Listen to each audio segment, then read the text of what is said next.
On the schoolyard, we played Red Rover, held hands and called each other over. The called ones propelled into interlocked fingers. The hand holders tightened their grips, but sometimes they'd let go, just as a trick. It was dangerous, but people can be like this. They let go when you expect them to hold you, when you are running at them, smiling with all of your teeth. On the schoolyard one day, this boy called me Blackie. But like white blood cells detecting an invader in the body, my friends rushed to defend me. Another day, a friend told me that our classmate's mother had a nickname for burnt bread.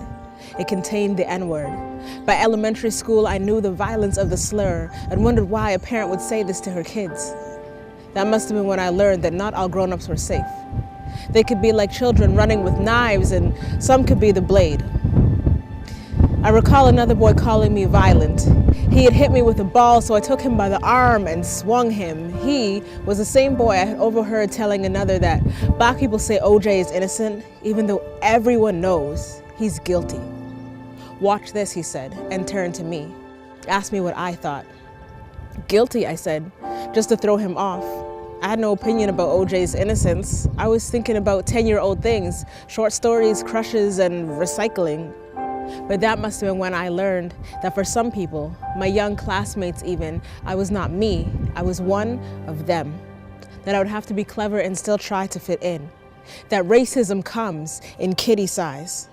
I picture swinging that boy like he was a cartoon and I a superheroine. And in junior high, they did call me Hercules. I had won an arm wrestle against a boy. It happened once only, but it was enough to earn the compliment. It's funny how single incidents lead to nicknames seemingly innocent. But sometimes nicknames become caricatures, then stereotypes, then rejected applications, and fatal altercations.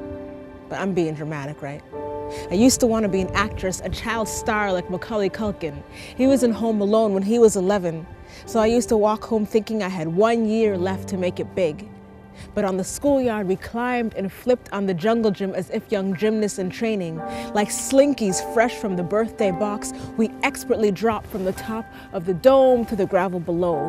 We lived lungs first, eyes thirsty, ears open, back when it didn't cost a thing to play. Back when playing still happened outside, no gadgets are us electronic life. Back when I had upper body strength.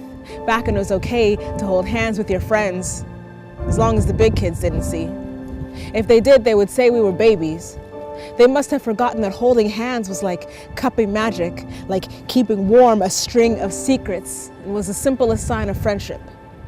And though we didn't know it, perhaps we were holding on to the last days of our innocence.